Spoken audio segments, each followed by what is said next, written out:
여러분 이제 다시 잠깐 쉬셨고 11조 중간부터 보겠습니다.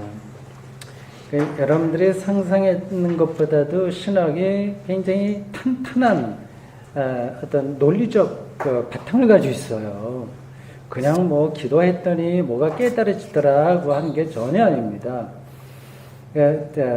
유럽의 다른 철학과의 이 논쟁에서 전혀 밀리지 않고 그런 논리와 인식론 이런 걸 놓고 투쟁해서 살아남은 그런 학문이 신학인 거죠. 근데 지금 약간 그 맛을 우리가 보고 있습니다. 이게 다 끝나면 대단하다는 것을 여러분들이 더 느끼실 겁니다. 11쪽 중간 패러그래프입니다. 교회학의 주체는 그리스도교적 교회다. 이 한 문장만 넣으면 이게 무슨 말인가 잘 몰라요. 교회학, 이건 기독교 교리를 그 당시 사람들이 알아듣게 설명하기 위한 하나의 시도예요. 이 교회학의 주체는 주제라고 하는 뜻이 됩니다. 영어로 subject예요. subject, 이건 뭐 독일어로도 스펠링은 똑같은데 발음만 다릅니다. 주부액트 이렇게요. 어떤 학문의 주체가 되려면 그 학문, 그 신학을 끌어가는 중심 주제가 되려면 그 주체에게는 그 해당 학문의 대상과 활동 영역이 현재하고 친숙해야 된다. 우리가 교회학의 주체가 그리스도교적 교회라고 확증할 때, 이렇게 말할 때 이것은 학문으로서의 교회학 개념에 대한 어떤 제약이나 손상을 뜻하지 않는다. 교회 안에서 해야 된다는 얘기입니다. 교회를 떠난 교회학 신학은 불가능하다고 하는 겁니다. 근데 이게 이렇게 교회라고 하는 범주를 놓는다고 해서 교회학을 제한하는 건 아닌 거죠. 교회는 교회학과 관계된 대상과 활동 영역을 위탁받은 공동체다. 그러니까 교회는 신학적이어야 되는 거예요. 위탁받은 거예요. 교회는 교회학과 관계된 대상과 활동 영역. 교회학과 관계된 대상이 뭐예요? 하나님이라든지 교회에 대한 어떤 해명, 신학적인 것들이에요. 그걸 위탁받은 공동체다. 활동 영역은 복음의 선포를 뜻한다.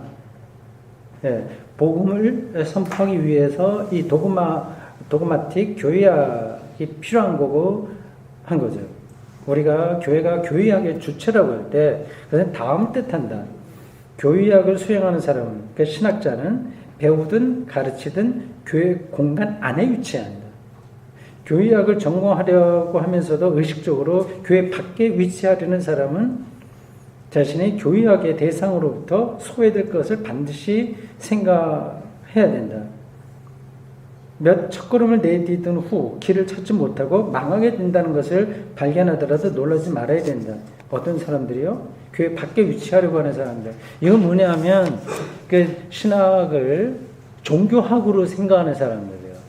그러니까 교회 신앙 고백 없이도 이걸 학문으로서 그냥 가능하다고 생각하게 되면 이건 이제 길을 잃는 거다고 하는 거죠.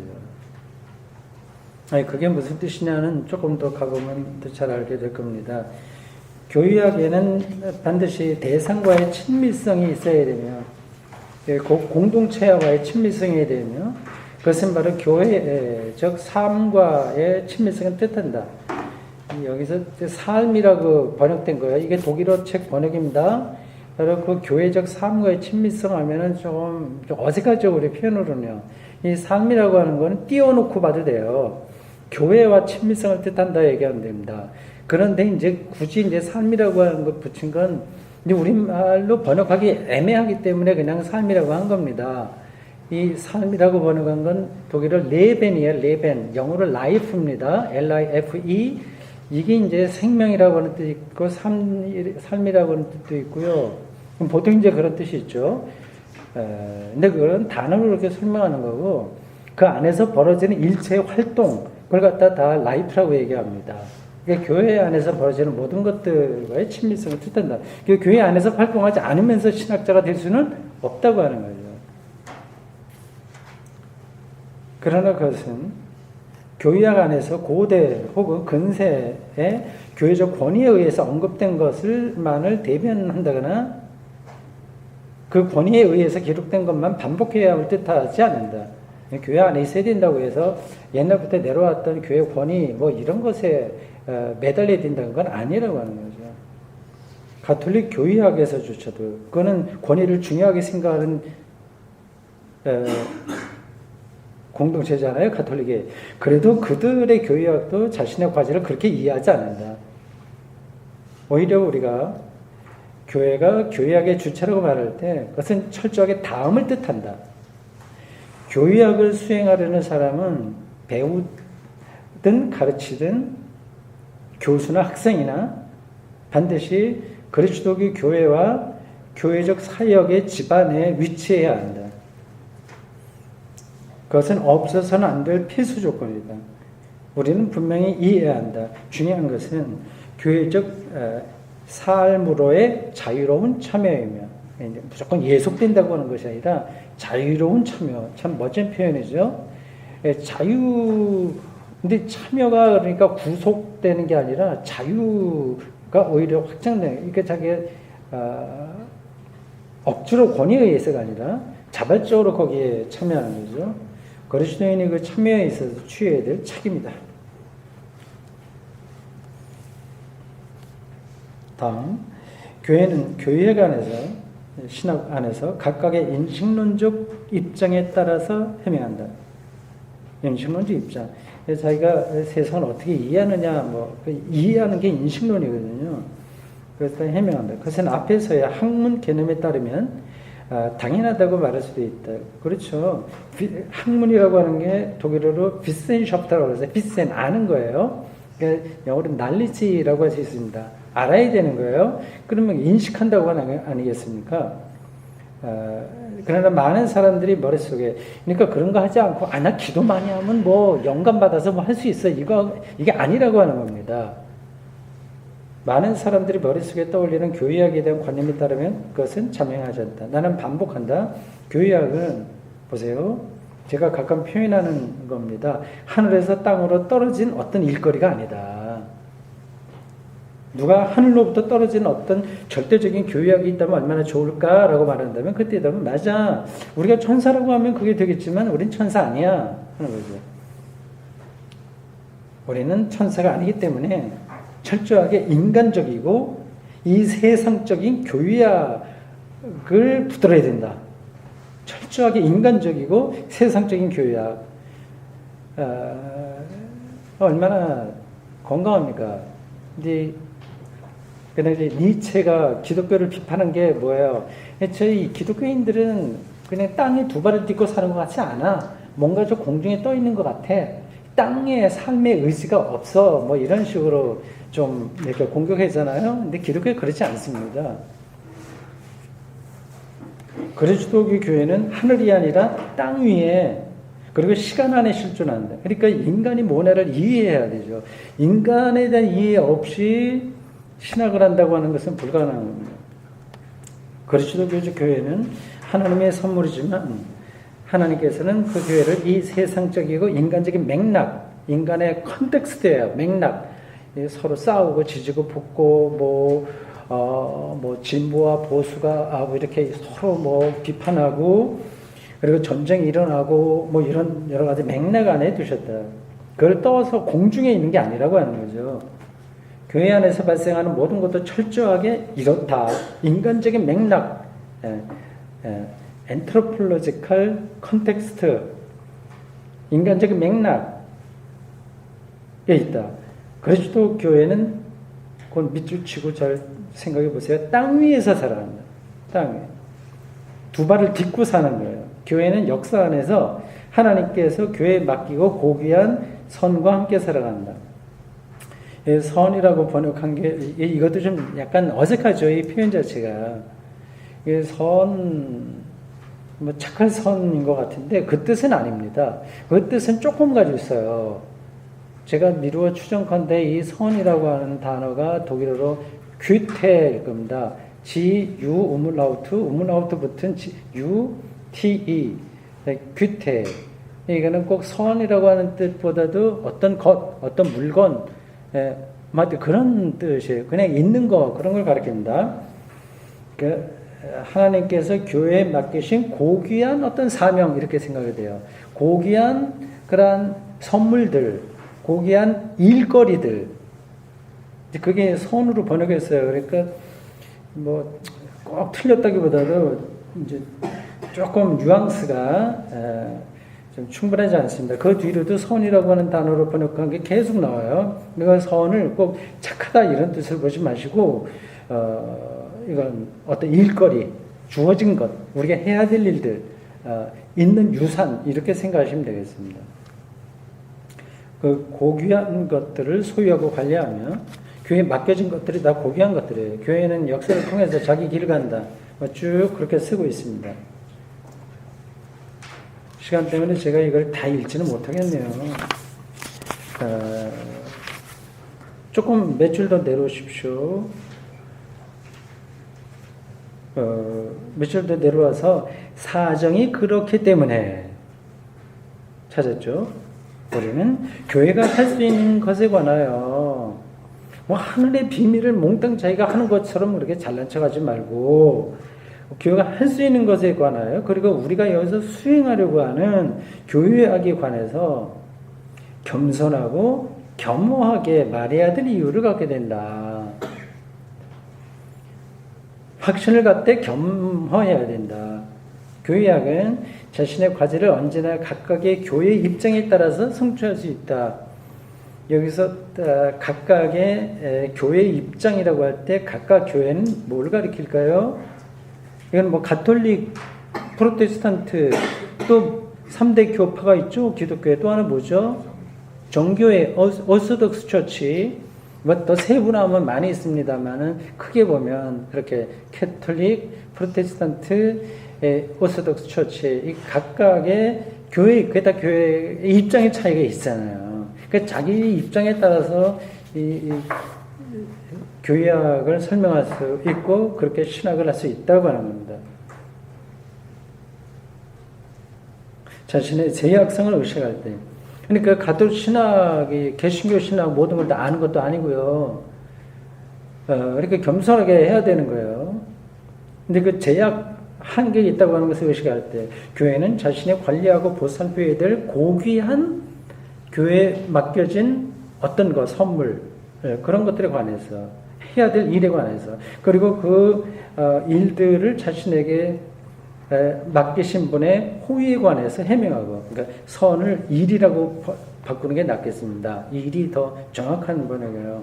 그리고 그 일을 자신에게 맡기신 분의 호의에 관해서 해명하고 책임을 지지 않을 수 없게 된다. 참 중요한 이야기를 하고 있습니다. 이러한 자세를 갖추기만 한다면 교회가 얼마나 정말 이 세계와 역사 앞에서 겸손해야 될지 다 알죠. 근데 기독교회가 말로는 겸손한다고 하는데 세상 앞에서 보여지는 것은 굉장히 교만하죠. 모든 것을 다 자기들이 재단해서 결정할 것처럼 마녀 사냥처럼 어떤 세상을 향해서 그렇게 하기도 하지 않습니까? 그것도 똑바르게 세계와 역사와 시간과 인간의 허무와 이런 것들을 알면서 하는 말이라면 조금 귀담아 들을 수 있는데 전혀 그런 거 없이 공격적으로 교회가 일종의 십자군 전쟁처럼 마녀 사냥을 하듯이 자기들의 어떤 이익을 위해서 그 권위를 마구 내세우지 않습니까? 이건 기독교 신학이 아닌 거죠. 오히려 기독교 교회학은 언제나 상대적이고 오류를 범할 수 있는 사고와 연구와 서술에 그친다. 한계가 그렇게 있는 거예요. 이렇게 위대한 신학자들도 자기가 하고 있는 이 신학 작업에 이런 오류의 가능성을 열어두고 있는데 그러한 영성과 기독교 신앙이라고 하는 측면에서는 아주 수준이 미달되는 그런 교회 지도자들이 막 정권을 휘두르듯이 막 사람들을 죄책감으로 몰아낸다거나 억압적으로 어디로 끌어간다거나 정죄한다거나 그리고 하여튼 그렇게 하늘의 것을 자기가 알고 있는 것처럼 말하는 거는 이거는 이제 우물 안에 개구리 모습과 똑같은 거죠. 교의학은 이 교의학이라고 하는 것을 신학이라는 말로 바꿔도 되고 신앙이라고 바꿔도 됩니다. 최선의 지식과 양심을 지니더라도 아무리 그렇게 세련되고 잘했다고 하더라도 다만 더 나은 것을 질문할 뿐이다. 근데 거기서 멈추지 않는다고. 이게 이 교회 제도가 예를 들자면 이 제도가 이게 최선이야. 그러나 그걸로 떨어지지 않고 더 나은 게 뭔가를 가는 거죠. 지속적으로 다음을 의식해야 된다. 이거는 우리 개인적인 신앙에서도 굉장히 중요한데 그 옆으로 이렇게 쭉 중요한 표시해놓고 집에서 다시 읽어보십시오. 우리 뒤에는 다른 사람들, 후대의 사람들이 뒤따라오며 그래서 이 작업에 충실한 사람이라면 누구나 우리가 여기서 사고하고 진술하려고 시도했던 것을 다른 사람들, 후대의 사람들이 더 잘 그리고 더 깊이 사고하고 진술하게 되기를 희망한다. 나보다 더 잘하기를 후대가 와서 하기를 기다리는 그러한 자세가 필요한 거죠. 내가 뭐 이루었다 이게 아닌 거죠. 그러면 우리는 냉철한 침착성 혹은 침착한 냉철함, 이거 언어 유희에네요. 두 단어가 서로 바뀌죠. 냉철한 침착성 혹은 침착한 냉철함을 가지고 우리 작업을 행해야 된다. 참 멋진 표현들이네요. 신학교에서 이런 것들을 신학생들이 이런 글들을 마주대하고 자기들이 지금 무슨 작업을 하고 있는지를 잘 알면 현재 한국교회가 새로워지는데 굉장히 좀 밑거름이 되겠죠.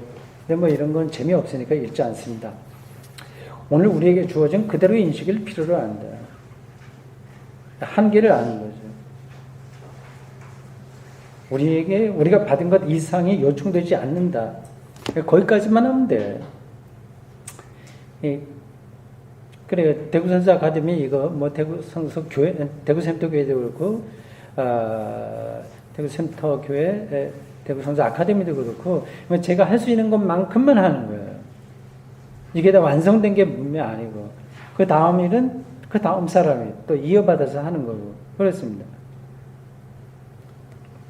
작은 일에 충성했던 착한 종처럼 우리는 그 주어진 작은 것을 불평해서나 하면 안 된다. 내가 다 이루지 못했다고 하는 것에 대해 불평하고 불안해할 필요 없다. 그 충성 이상의 어떤 것이 우리들에게 요청되지 않는다.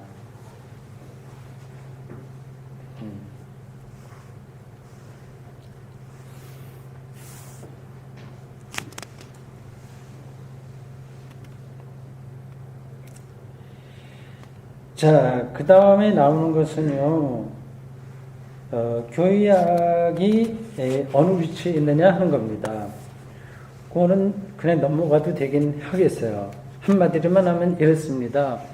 교의학, 조직신학이라고 얘기도 됩니다. 이게 신학에 어떤 그 분과가 있어요. 신학의 분과가 있습니다. 크게 보면 하나, 둘,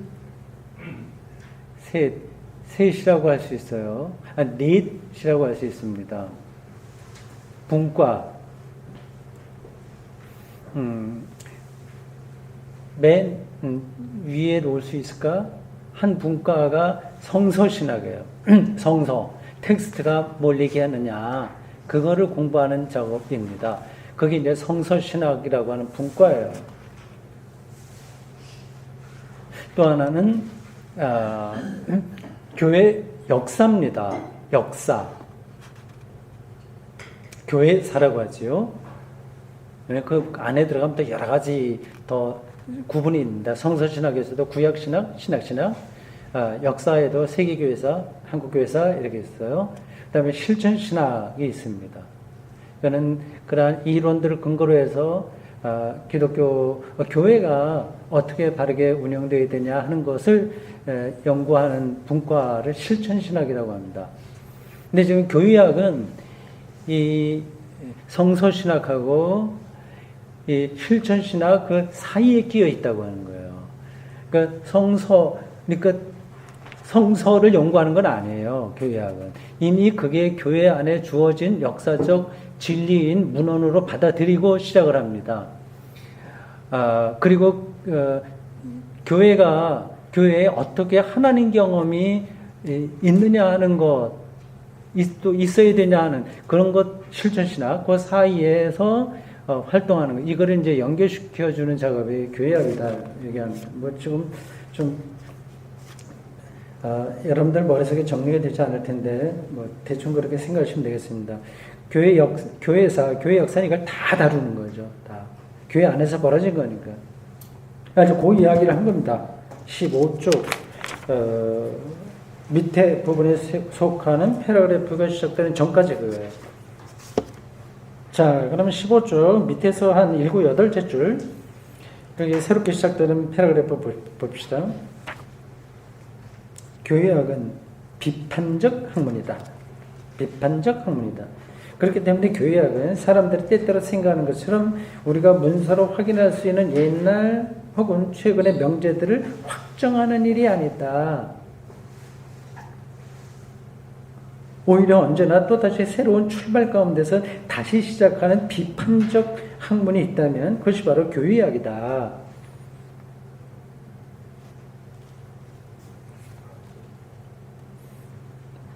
그러니까 마틴 루터가 비판적이었잖아요. 그게 교회학인 거예요.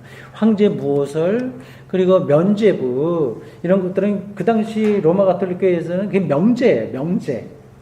그리고 근데 그런 것들이 굉장히 의미는 있어요. 로마 가톨릭을 여러분들이 우습게 보면 안 됩니다. 굉장히 깊이가 있어요. 그들이 뭐 연옥 같은 거 얘기하잖아요. 우리하고는 좀 맞지 않는 연옥. 그래도 그렇게 말하게 되는 근거들이 다 있습니다. 면죄부도 일종의 목회적인 차원에서 보면 의미가 있는 거예요. 조상들이 정말 교회에 나오긴 했는데 근데 좀 믿음이 별로 없어서 돌아가셨다. 근데 저분이 구원 받았는지 안 받았는지 좀 불안하다. 그럴 때 면죄부를 사서 그 이름으로 사서 그를 바치면 그 연옥에 있던 그 영혼이 하나님 나라에 갑니다. 이렇게 주면 확신이 들잖아요. 그러니까 목회적인 차원에서는 좀 필요한 거죠. 말하자면. 그래도 그건 진리가 아니니까 목회적인 차원에서만 타당하다면 의미 없다 생각할 수 있죠. 그건 적어두겠습니다. 개신교에서 보면 사실은 신학적이고 성서적인 근거보다도 목회적인 차원에서 받아들여지는 게 얼마나 많아요. 수도 없이 많죠. 그런 점에서는 어쩌면 우리 개신교회보다도 가톨릭이 그래도 조금 더 그런 점에서 건강하다고 말을 해도 잘못은 아닌 것 같습니다.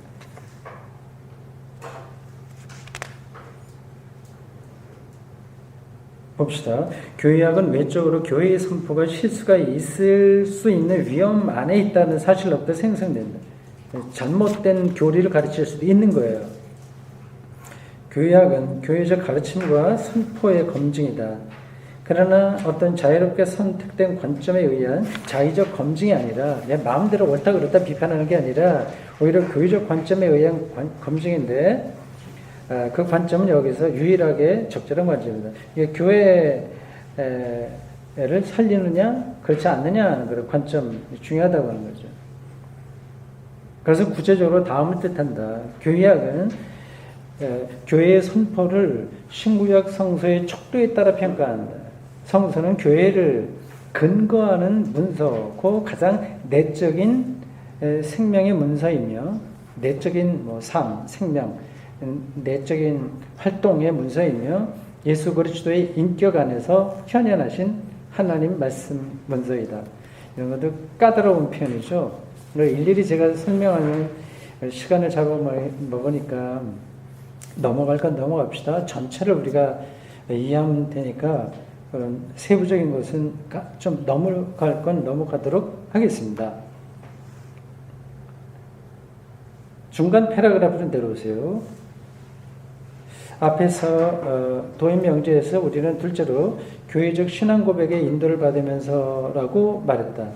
성서와 신조들은 동일한 집안 위에 있지 않다. 우리는 성서와 전통, 을 똑같은 경외심과 사랑을 가지고 존중해서는 안 된다. 전통이라고 하는 것은 성서 말고 뭐 사도신경도 사실은 성서는 아니잖아요. 그러니까 전통이에요. 신조예요. 그래서 여러 교파 중에서 사도신경을 예배 때에 고백하지 않는 교파도 있습니다. 어디인지 아세요? 그리스도교회일 거예요. 그리스도교회, 침례교회.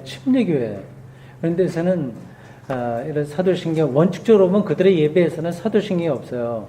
그러니까 그거는 성경에 있는 게 아니고 예수님이 가르치신 게 아니라 로마 교회의 전통이기 때문에 우리는 그것을 예배 시간에 하지 않는다 이렇게 주장합니다.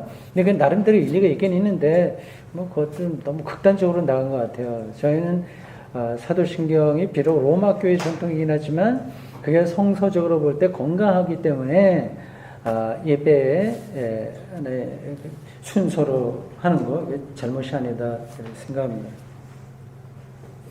어쨌든 그걸 똑같이 볼 수는 없죠. 성서와 사도신경이 똑같은 건 아닙니다.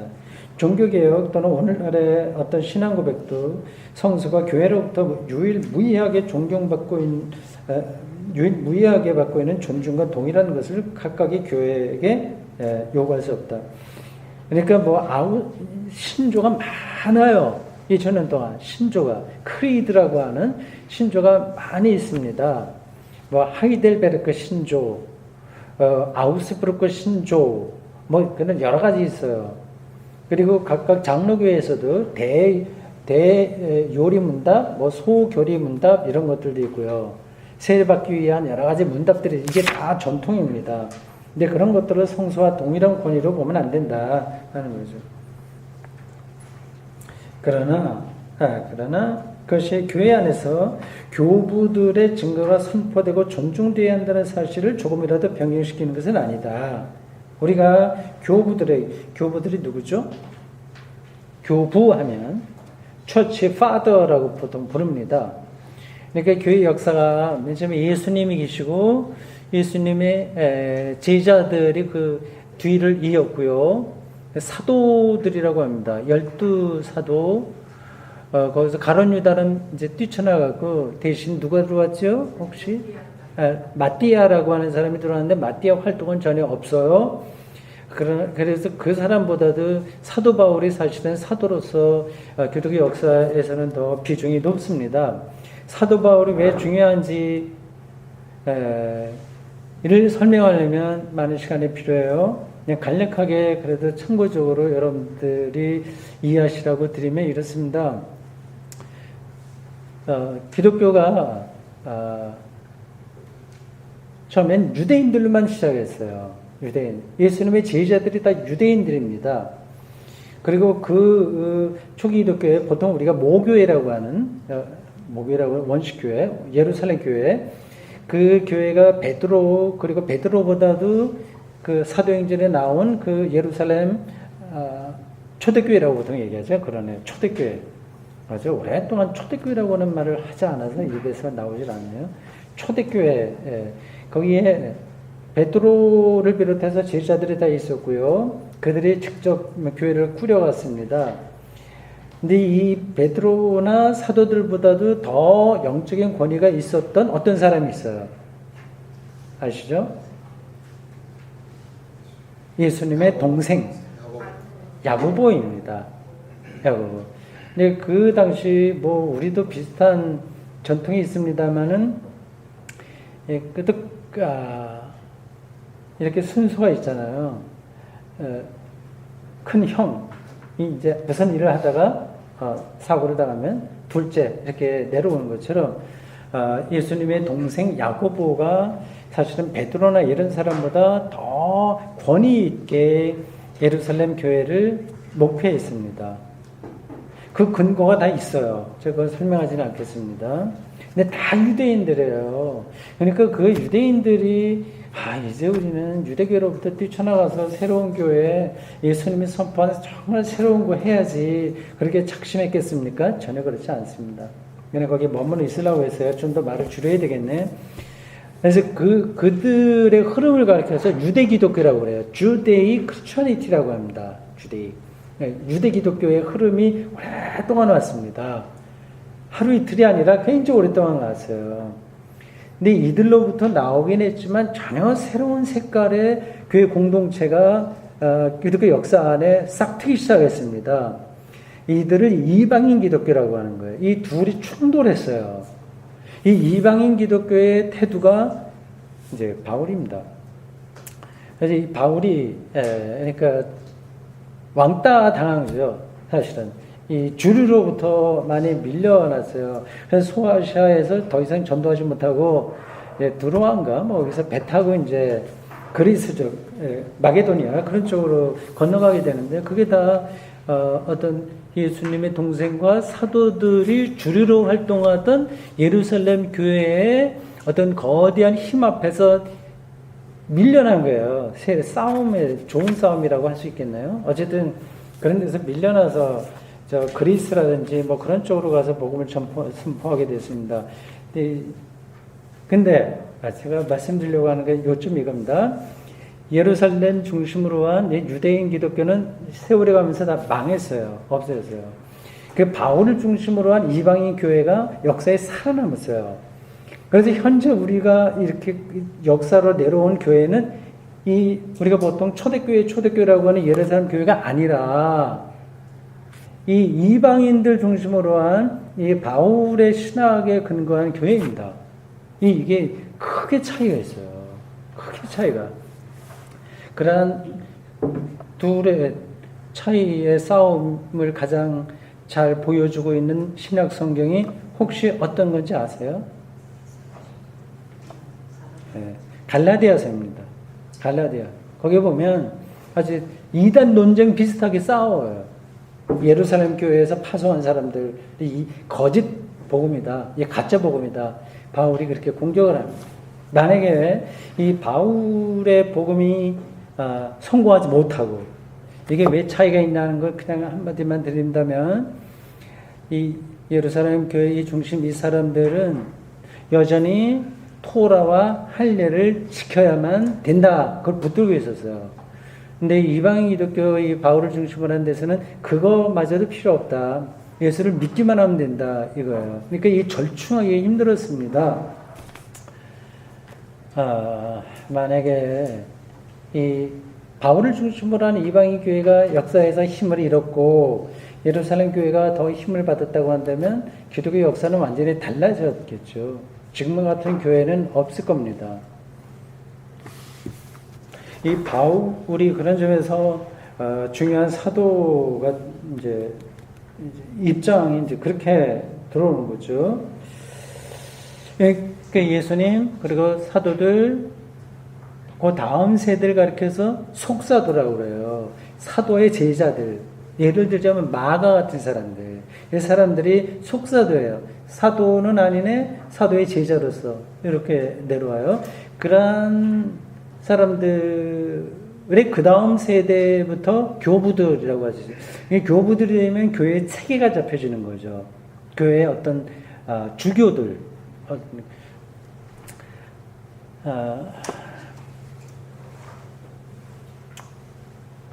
초기 기독교에서 어떤 일이 일어났었는가 실제로 그거 보면 굉장히 다이나믹합니다. 초기 그리스도교 형성이라고 하는 책이 있어요.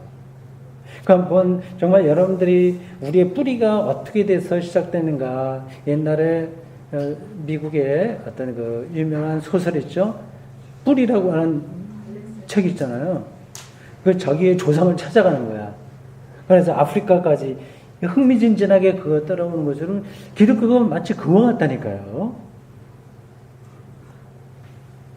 굉장히 많은 세력들이 이렇게 홍수가 지는 것 같은 그 거대한 흐름이야. 이게 기독교가 하나님이 하셨으니까 이렇게 탁탁탁 진행돼서 이렇게 왔겠지. 전혀 그렇지 않습니다.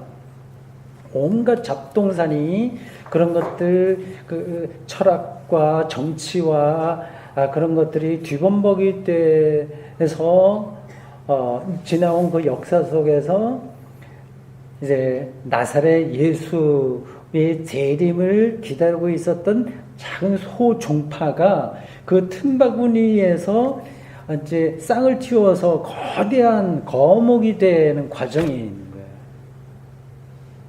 그리스도의 형성, 초기 그리스도의 형성이라고 하는 책을 보면 이제 좀 재미있게 그런 게 표현되는 것을 볼 수 있을 겁니다. 그러니까 예수님 제자들 역사예요. 흐름이 있어요. 속사도 교부들이 많은 역할을 했습니다. 예.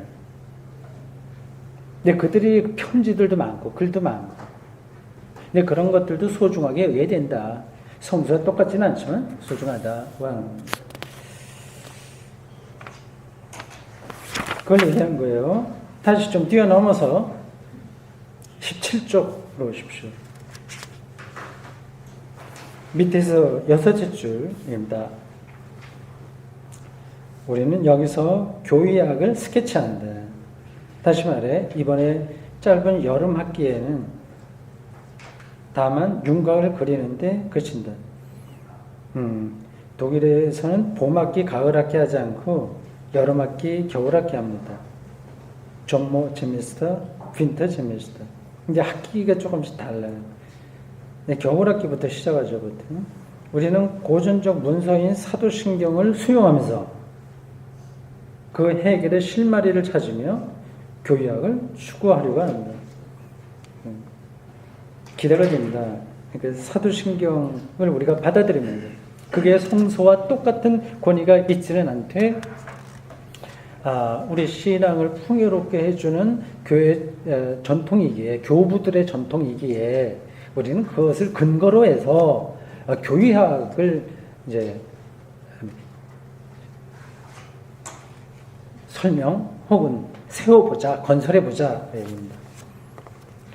그리스도교 교의학의 철두철미 필연적이거나 절대적으로 규정된 어떤 방법론은 없다.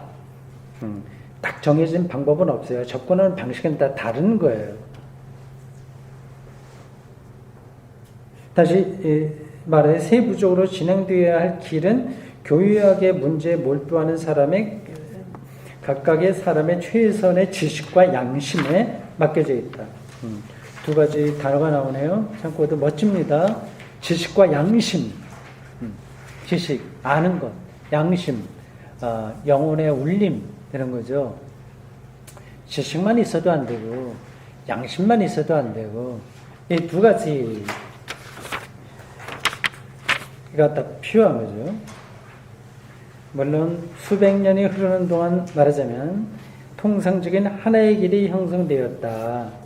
그렇게 서로 생각이 다르고 서로의 지식과 양심이 다르지만 세월이 흘러가면서 통일된 어떤 교리가 형성되었다고 하는 겁니다. 이것은 대략 그리스도교 신론의 사고인 하나님을 얘기하는 사유하는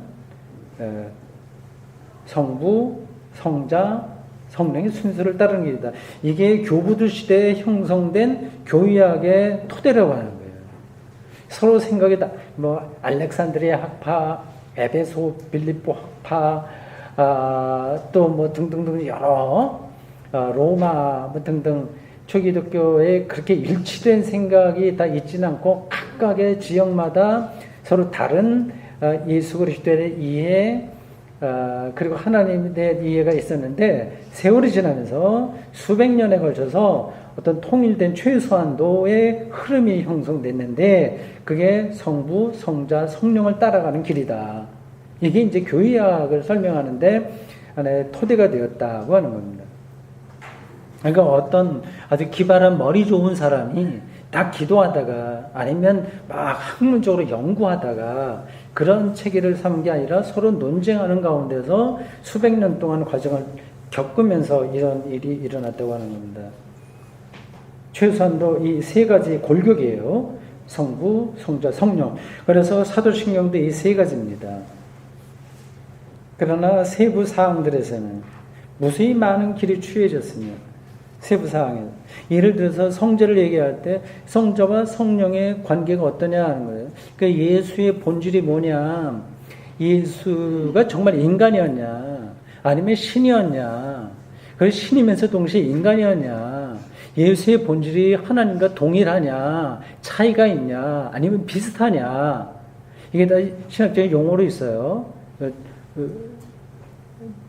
본질이 동일하다, 동질론, 다르다, 이질론, 비슷하다, 유질론, 이렇게 등등이 있습니다. 세부적으로 들어가면 생각들이 더 다를 수 있어요. 지금도 그런 생각의 차이가 가능하다. 그러나 우리는 가장 단순한 길을 택한다. 그것은 우리 모두 잘 알고 있고 매 주일 예배 안에서 낭송되는 교회의 사도신경을 따라가는 길이다. 우리는 역사적 질문에 몰두하지는 않는다. 그걸 다 따라가려면 힘드니까요. 사도신경 중에서 사도라는 지칭이 따옴표 안에 놓여야 된다는 사실은 여러분도 잘 알고 있다. 이 신앙 고백을 말했던 사람은 이제 강조하는 거죠. 따옴표는 말했던 자들은 사도들이 아니었다. 좀 다른 의미네요. 제가 그거는 수정하겠습니다. 그거는 이제 강조하긴 하는 건데, 그래서 따옴표를 표시해야 된다고 하는 것은 사도신경은 사도들이 고백한 건 아니다. 이게 무슨 말인지 아시겠죠? 당연한 거죠? 예, 그렇죠. 사도들은 아직 이런 단계까지 오지 못한 거예요. 이거는 교부들이 이 생각을 한 겁니다. 사도와 속사도 내려와서 교부들 이런 시대에 200~300년 동안 이제 거쳐오면서 한 거예요. 그러니까 사도라고 하는 말은 따옴표를 해야 됩니다. 오히려 오늘의 이러한 의미 형태를 갖는 신앙 고백문은 의미라고 하는 건 빼도 돼요. 오늘의 형태를 갖는 신앙 고백문은 사도신조요. 3세기 이래로 3세기예요. 그러니까 200년이죠. 그러니까 훨씬 세월이 지났어요. 교부 시대입니다. 200년 이래로 발전해서 로마의 원시 공동체 안에서 이제 원시 공동체라고 하는 거는 이제 아주 초기다. 원래 아주 시원적이다, 원래적이다 이런 뜻입니다. 그러니까 로마의 그 초기 공동체 안에서 알려지고 승인되었던 어떤 원형으로 소급된다. 로마 교회가 그 당시엔 중요했죠. 그래서 바울도 로마에 가보려고 많이 노력을 했습니다. 바울이 로마에 직접 한번 가봤을까요? 못 가봤을까요? 그건 우리가 몰라요. 가보려고 노력했던 거는 우리가 압니다. 로마서에 보면 아직 가진 못한 거고, 이런저런 소문을 들었는데 정말 가보고 싶다. 그걸 거기 갔다가 내가 또 스페인도 가고 또 포르투갈 이런 쪽으로도 내가 가서 말씀을 전하고 싶다고 하는 생각, 비전, 선교 비전 그런 것들을 거기에 적고 있어요. 근데 갔을지 안 갔을지 모릅니다. 근데 바울이 지금 우리가 보면 아까 사도 얘기했을 때 말씀드렸습니다만은 굉장히 뛰어난 사도, 그러니까 인정받아야 그렇게 됩니다만 그 당시에는 바울이 인정받았을까요? 못했을까요? 못했습니다. 바티칸 성당에 가면 두 사람의 그 동상이 있어요. 하나가 베드로고 하나는 바울입니다. 두 사람이 사도 중에서 가장 뛰어난 사람으로 다 이제 후대 역사가 얘기하는데, 베드로는 그래도 좀 인정을 받았어요, 그 당시에. 근데 바울은 그렇게 하지 못했습니다. 어디서 죽었는지도 모르고, 아마 그가 죽을 때는 내가 이렇게 수고를 했지만 별로 결실을 맺지 못한 것 같은데 어쩌면 좋나, 그렇게 확신 없이 죽었을 겁니다, 바울은. 근데 그게 이제 굉장히 힘을 받게 된 거죠. 그래서 세월이 좀 지난 다음에 한 90년도, 80년도에 초기요. 그때 이제 유대 기독교보다는 이방인 기독교가 더 힘을 발휘하게 됐어요. 그렇게 된 데에도 또 역사적 배경이 있습니다. 유대 전쟁이라고 하는 게 있었고 좀 복합적인 게 있어요. 이제 어쨌든 결과적으로 이방인 교회가 자리를 잡으면서 이 바울이라고 하는 사람이 우리들에게 이러한 유대교적인 기독교가 아니라 정말 예수님의 복음을 전해준 것을 감사하고 이런 전통을 이어받는다는 뜻으로 어떤 문필가가 바울을 변호하기 위해서 쓴 역사책이 뭐죠? 그게 사도행전입니다. 사도행전.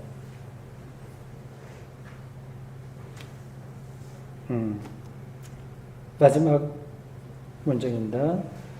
이후 그것은 그리스도 교회 안에서 근본적인 형태가 되었으며 중심이 되었으며 그 결과 우리는 그 고백을 고전적 신앙 고백으로 다르게 선택할 수 있게 되었다. 이렇게 짧게 설명했습니다만은 초기 몇백 년 동안의 역사가 함축되어 있는 표현이에요. 그 사도신경을 우리가 지금 매주일 고백하고 그거를 우리가 좀 더 실질적으로 이해하려고 공부하는 겁니다. 그걸 알면 얼마나 좋겠어요. 그렇게 신앙 고백으로 할 수밖에 없었던 그들의 영적인 고민들이 얼마나 많이 거기 들어있겠습니까? 공중에서 떨어진 게 아니거든요.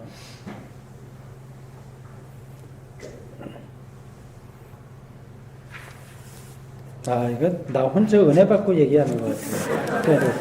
강사가 이렇게 혼자 이렇게 즐거워하면 안 되는데, 좀 더 차분하게 해야 되는데, 하여튼 제 마음이 이렇게 있어서 전달한 겁니다. 수고하셨습니다. 다음 달에도 뵙겠습니다.